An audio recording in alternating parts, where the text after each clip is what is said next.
of a Gooner, the Arsenal podcast, brought to you by the Last Man Standing with loserpool.com. As ever, I'm your host, Harry Symeou, and we're going to be talking Shkodran Mustafi, Nicolas Pepe, Laurent Koscielny, and more.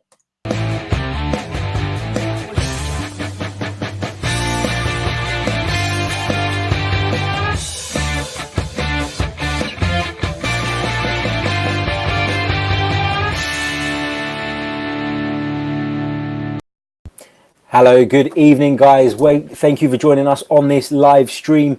I am joined this evening by a very special guest. It's none other than Mitchell. Mitchell, welcome to the Chronicles of a Gooner, mate, making your debut. How you doing? I'm all good, thank you. Good. Glad to have you on board, mate. And we'll be talking all sorts of different subjects today. Mitchell's going to help us in that discussion. We'll be taking your comments live via Twitter, via YouTube, or via Facebook, depending on where you're joining us from at the moment. Big hello to everybody who's tuning into the replay later on. If you're listening on iTunes, don't forget to hit subscribe, leave us a review. If you're on Spotify, don't forget to do the same, and your support is very, very much appreciated. Now, Mitchell, let's talk about Nicolas Pepe. Lots and lots of talk about this. It's been going on for a few days. We've seen pictures of him now at the, around Arsenal, getting his medical done, etc., etc. Really pleasing to see. I'm just going to share my screen with the guys watching live at the moment so they can see, of course, what it is that we're looking at here as well. Let me just find that. Here we go. Let's have a look. So Nicolas Pepe has been pictured going in for his medical, taking lots of photos, etc., etc. All the usual stuff. We're hearing that it's going to be announced in the next day or so. Sun's headline here: Paparazzi, Nicolas Pepe clutches Arsenal bag after completing medical ahead of £72 million transfer. First of all, Mitchell, how are you feeling about this transfer? Are you as excited as everybody else? Yes, I'm personally excited about it. It's given us the buzz around the fan base. It's given like a feel-good factor at the moment, despite we had a frustrating transfer window prior to that because of the fact that everyone is speculating around the 45 million budget, and that budget that's been talked about wasn't going to be helpful in terms of competing with other clubs amongst the near us. But I feel this player's got a lot of quality in him. He's quite technically good. He's very pacey. And also he scores lots of goals. And we've seen from his stats last season that he scored 22 goals. And I know he can be very much a good upgrade on Alex Iwobi. Absolutely. And it's really interesting, isn't it? Because there was all this talk about the 45 million transfer budget. Vinay came out himself and said, I don't know where you guys got that figure from. It certainly didn't come from us. However, when you look at the deals that Arsenal have done this summer, Dani Ceballos on loan from Real Madrid, William Saliba has been bought from St Etienne, but he'll spend the season on loan there before he eventually joins up with us. So when you look at those deals and you look at the structure of them and the structure of this Nicolas Pepe deal, Arsenal actually haven't laid out a great deal of money up front. So to say that 45 million budget thing was nonsense is probably not very accurate, I would say, because, Arsenal have not really laid out that much money, have they? These deals are going to be done over a long period of time, which is great. But, it doesn't necessarily say that story was bullshit. What do you make of that? Do you think that, Arsenal have kind of masked over the fact they don't have much money by doing this type of deal? I think there's a great way of saying it because you're doing your business quietly. This is all of a sudden when I found out on Saturday morning when David Ornstein tweeted about this, I was like, wow, we're actually going for a player for 72 million. That's incredible. I think every other fans got really put off about this. So I would definitely say that even though it wasn't promoting the club in the right way, we talked about before, but I do feel that this is giving a big statement of intent in terms of how we're going to go forward with the club, with the new structure is set now, and with Unai Emery in the regime. Yeah, absolutely. So Nicolas Pepe looks as though it's a done deal. We're just waiting for the announcement now.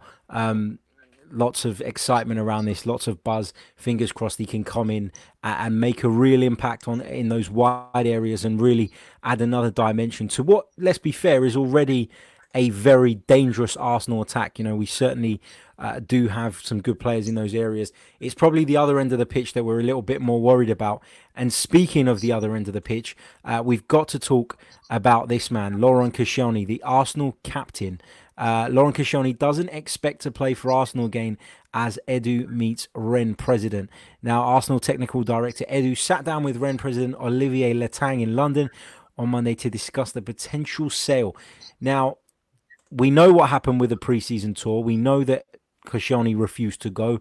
We know that it didn't go down very well with the club or its supporters.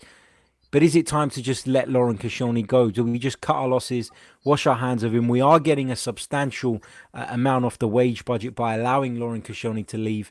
But we do need to replace him as well, don't we?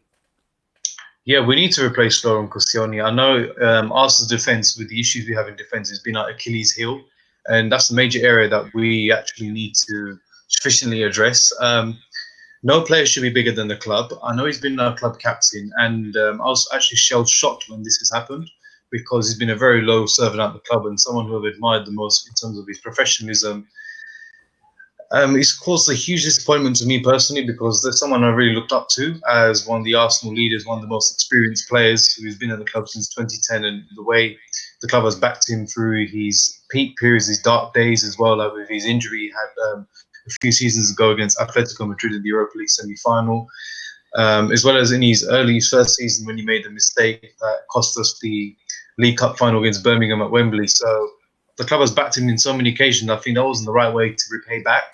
I think he should have gone on pre-season. Then he would have stated to say that would have gone in the right and faithful way. I would definitely say, because that wasn't the way he should have gone by. It was quite frustrating. It's quite a dark day at Arsenal in terms of the way he's actually put out and saying, "I'm not going to come on pre-season." I just think he's so bad. It's just so bad. I mean, a player of his caliber and a player of his experience, players of his quality should know better. And he's not giving an example to any other players as well. But he's going to be one of those players that was having that kind of presence now. But I don't think it's time to go now because I think he's not getting younger anymore.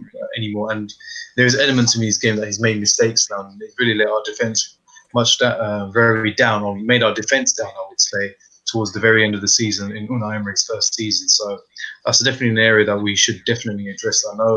I hope we do actually go out and spend or get a player on loan just for as a short-term fix in our defence, because we've conceded 51 goals in the league in the last two Premier League seasons, including Wenger's final season and with Unai Emery's first season.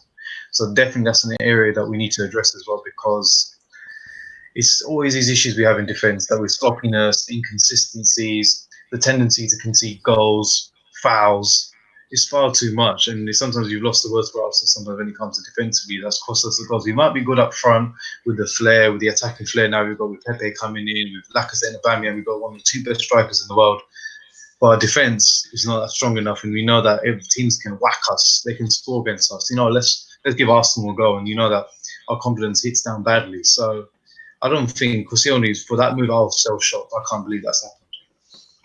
Yeah, you're absolutely right. It's disappointing to see your club captain, of course, want to move away and go about it in the way that he has. That's the most disappointing thing about it. Let's talk about another defender, Shkodran Mustafi. Arsenal have reportedly received an inquiry from Monaco into the availability of the £27 million rated defender Shkodran Mustafi. And before I bring you in on this, Mittel, I want to say my little piece on this, because I put some tweets out yesterday regarding this. I think it was last night.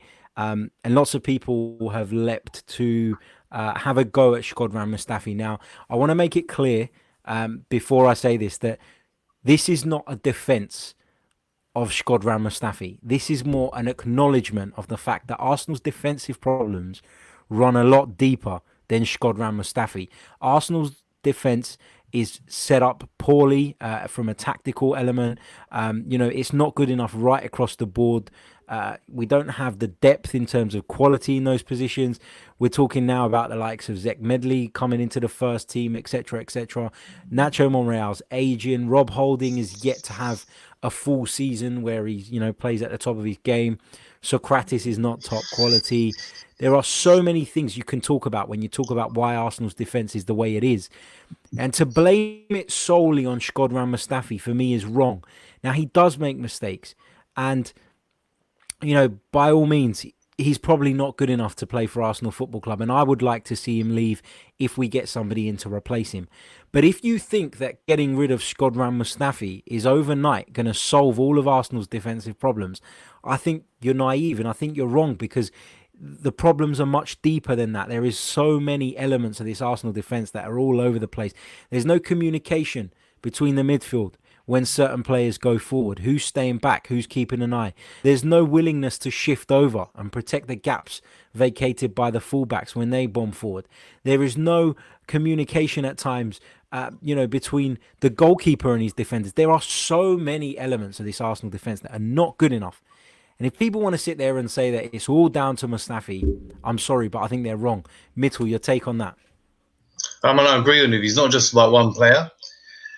I know Mustafi's made a lot of mistakes, and in terms of his defensive areas, it's something very hard to take, and especially the game that we lost to Crystal Palace at home, that really dented our top four hopes, and that really cost us our place not getting back into the Champions League again for the third consecutive season. I do feel that always when I talk to people or any fans around me who are Arsenal fans or even general football fans, when I say about Arsenal's defence, it's not all about us spending big players. If we do spend big, I'm just giving examples of case studies like Liverpool, because when Klopp came into Liverpool like, three or 4 years ago now, he didn't have the team that he wanted, and most of these defence he had was still there, like Lovren, Robertson he got from Hull City, Alexander-Arnold from the academy, and I think there should be a mixture of youth and a bit of mixture of experience, but there must be like one sole character who's a leader, who's a warrior, when I say he's got character, he's got tendency not to just to defend. He loves the art of defending. I'll definitely say that sense, because you think about Virgil van Dijk and his presence within the back four of Liverpool is significant, and you've seen his record in Liverpool's defence, and I think Arsenal really need that. I wouldn't say spend big. I think we've got a good amount of youth players at the moment in terms of Victor Bellerin. I think he's gone better under Unai Emery. Rob Holding, I think he's much more of a better player under Unai Emery as well. I do feel we need maybe one defender that we can maybe splash big, and that's someone that's got a leadership figure, like a big figure. Definitely say like someone like a Virgil van Dijk, someone that a similar type of player as Virgil van Dijk, like you can actually sit that back and actually lead that back four. And Arsenal don't have that. Would you say, Mitchell, though, that people talk about Virgil van Dijk and that he, completely turned around Liverpool's fortunes, and to a degree, I agree with that. But then when you look at it in a little bit more detail, you'll see that they improved in the goalkeeping area with the signing of Alisson. Yeah, of course, Alisson, yeah. Robertson has been fantastic at left back. Alexander-Arnold has been brilliant at right back. There is so much more to that Liverpool defence than just Virgil van Dijk. They've really come on a long, long way as a team. Before we continue, though, I want to say a massive shout out to everyone who's watching us on the live stream at the moment across YouTube, Twitter, and Facebook. We have over 110 of you watching live at the moment, so a big thanks to all of you. We're going to take a short break, and when we're back, we'll be continuing the discussion. This is a Sofa Sports Media production. Follow us on Twitter at Sofa Sports Media. Subscribe to our Premier League show by searching for Sofa Sports Media on Apple Podcasts or wherever it is that you download them from. Join the Sofa Sports Media family to enjoy lots of exclusive content for the 2019-20 season. Sofa Sports Media. Subscribe, enjoy, and join the discussions.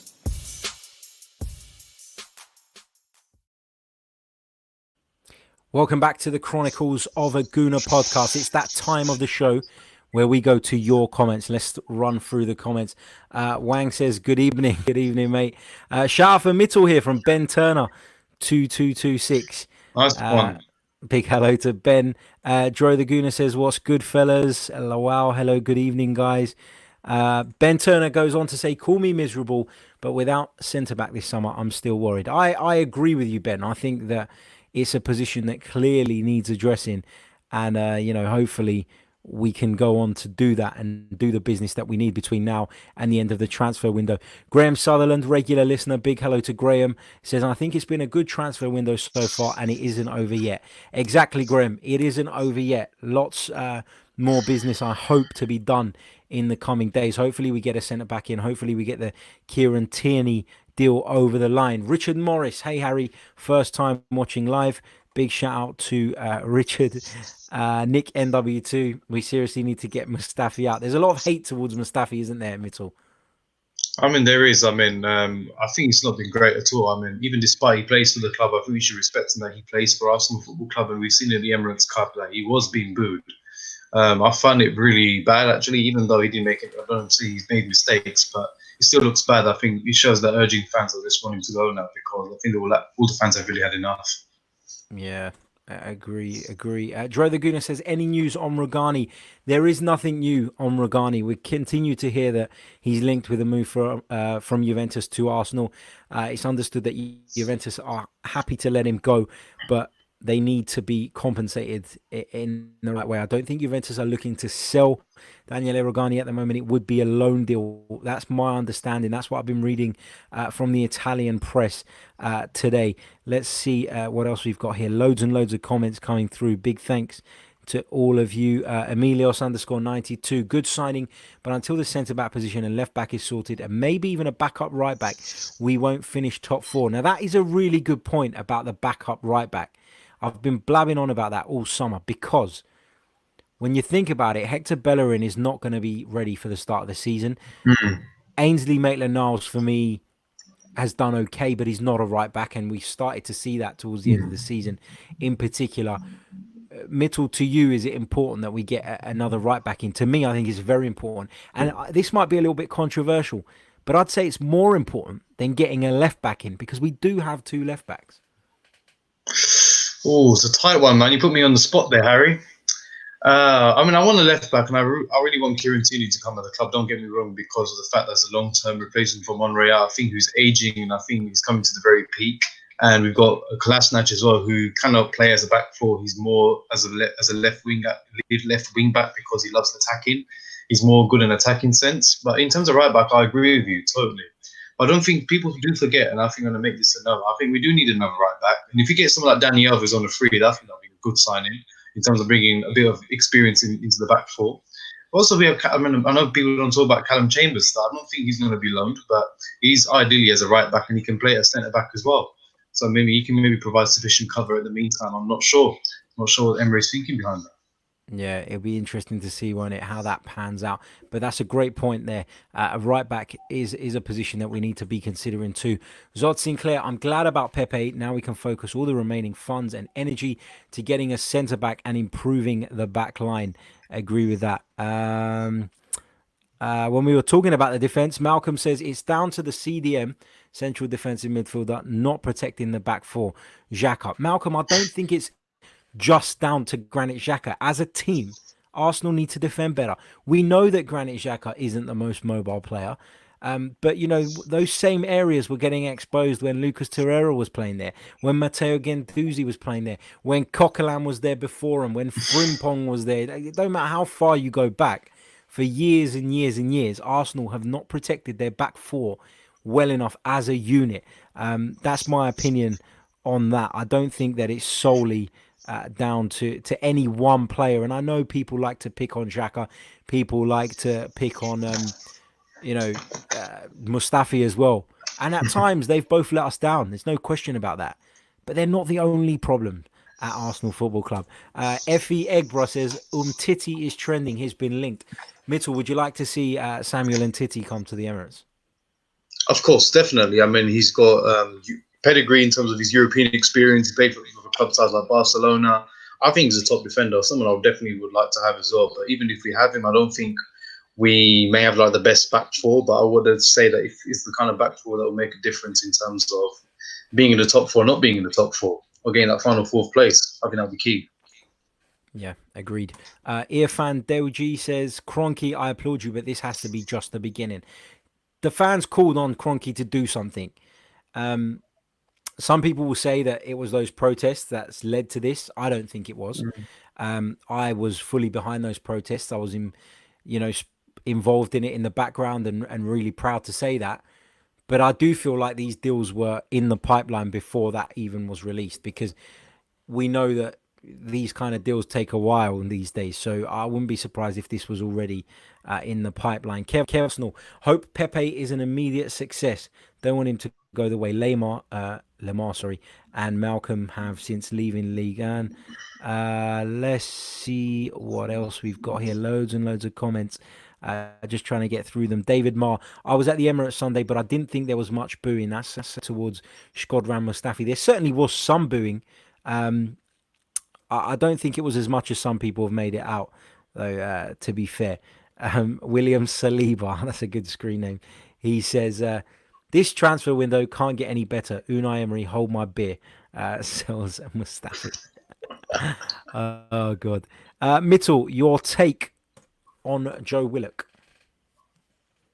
I quite like him as a player. I think he's got he's got nurture to improve. I think he's got that kind of player that really wants to improve. I think he can be direct. He's got a bit of pace in him. He wants to learn. He wants to develop. I just think he would be, hopefully, if he's mentored and guided in the right way under Unai Emery, I think he will be a future star. And I'm proud to say he's down to my local area as well, where I'm living. So Joe Willock is around there. So of course I want to represent him in the sense that he's from my area as well. And I'm quite proud of that, to be fair. So I want to support him. I want to actually see him actually develop and nurture. And I think as a youth development, I think that's maybe an area that we should actually go and pursue as well.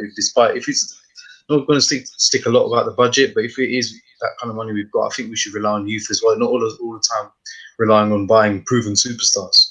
He could be the next superstar. You never know. Yeah, agreed. Nick NW2 again. Who do you think will have a breakthrough year this season? I'm really excited about the potential of Saka, Nelson, and Willock. I'm excited about all of them, but it is really different, isn't it? Talking about what we've seen of them in youth games, in friendlies, when you compare that to coming into the first team and performing in the Premier League under all the pressure and all the scrutiny, actually, that Arsenal fans put their players under. It's hard to sit here and say they're definitely going to set the world on fire. Fingers crossed they do well. We all want to see them do well. Of course we do.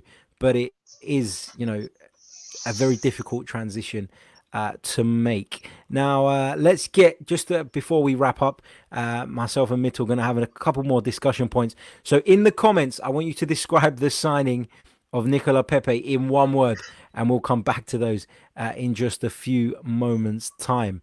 Let's go back to let's talk about, actually, bear with me 1 second, let's take this off the screen, let's bring this into the screen. Mitchell, your thoughts on this man, Kieran Tierney? Are we going to get a deal done for him? What, in your opinion, is going on here? Are Celtic going to hold out here, or are Arsenal going to go back in with a late bid and try and tempt the young Scotsman away? From my understanding, I have a feeling in myself that I think this will happen. It's just a little personal gut feeling. I'll definitely say this is going to happen. I know we had our first two bids rejected.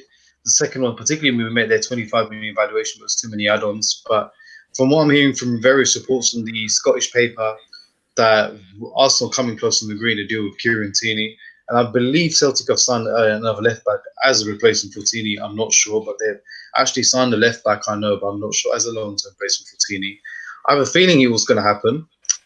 If I say I really love him as a guy, because I think what we lack the whole of last season is about the crosses that we've made. A lot of people, fans have accused Kolasinac and Monreal for a lack of crosses into the final third. And I think Kieran Tierney is able to deliver that. He's quite direct. He's quite defensive as well. And I think people have been told as well that he's like the next Robertson. So what excites me more. So hopefully we can get this over the line. And Napoli are out of the race now to sign him, so all onus is down to us. I think we need to seize the moment, take the advantage, and use it to our own benefit as a team. But how he's going to strengthen the back four. In terms of him with his qualities, I think he suits well, and I think he's a kind of Unai Emery type player. I feel that will mould well within the team. He's young and he's got a lot of years ahead of him. Great stuff. Let's go back to those comments now. We asked you to describe the signing of Nicolas Pepe in one word while we're live on air. Here are some of them. Screenboy 8, great. Could have used your imagination there, mate. Irfan says shell-shocked. Ben Dunn says orgasmic. John says dope. Yeah, that's it. 95 Winston says, is it 100% done, Harry? Not, well, we don't know for sure that, it is done, but it's pretty much done. It's as good as done. There's photos flying around. I don't think there's any chance of it falling through now, but we've not had the official announcement, if that is your question. Irfan says, Harry, keep up the great work. It gives me inner peace to share the emotions we go through on a daily basis. Screen Boys come back with another one-worder. Awesome. Mr. Arsenal podcast says huge. Wasiu says buzzing. Just before we wrap up, this is a point worth talking about, and I want to get your thoughts on this, Mitchell. I've been banging on about Granit Xhaka all of last season. The listeners will know sort of my take on it. What is your take on Granit Xhaka? This gentleman says he's a big problem in our midfield. He cannot play Premier League football, not at the top level. What do you think about that? Oh, it's just a tight question, man. It's such a tight one to say. I mean, when I've only joined, I was kind of a big fan of him because of his leadership, a bit of his character that he had before he joined the club with at Borussia Mönchengladbach and with Basel. I mean, I know and I agree with fans that he's been a disappointment for us because many times he's cost us goals at certain games. I don't feel he's a defensive midfielder. I think he can cope with it in the Premier League, and I've seen him plays quite well with Torreira, and they've built a kind of a good understanding there. So I just feel sometimes that I think I don't know what the kind of sort of system like that would really benefit Granit Xhaka to get the very best out of him. I feel he can work as like a small box-to-box player that can do the small the work, but not as a defensive midfielder. He's quite good at that in that sense. I think in terms of being box-to-box in the middle of midfield, regaining possession, finding the missing holes into the final third, I think he's maybe slightly good at that, but I'm not sure. It's a kind of a tight one, but I'm quite supportive of Xhaka, and I want him to do better because we spent big money on him. We spent, remember, 35 million for a player of that caliber. So it's quite a hard one for me to take. It's hard for me to want to comment this one. It's put me on the spot here, but I want to see him do well. And I agree with fans to say that they're frustrated with him because of the qualities he sometimes lacks. But I don't know. It's quite a tight one. I want to see how well he does under Unai Emery's second season and actually how he modes well. I'm not sure because we've seen a lot of times last season in terms of Emery changing his tactics quite a lot. So I'm not sure what sort of system Unai Emery plays in that really would suit Granit Xhaka. Yeah, it'll be interesting to see when just some of the comments coming through. Xhaka is trash. Xhaka is better suited for Serie A. Ben Dunn makes a good point. Xhaka does 75% good, 25% bad. The good he did last season went unnoticed. Absolutely spot on. Xhaka, in one word, liability. It's an easy answer. How did he make it as a professional player? Xhaka could come to the South African League and still be below average here. I don't agree with that, man. I'm sorry.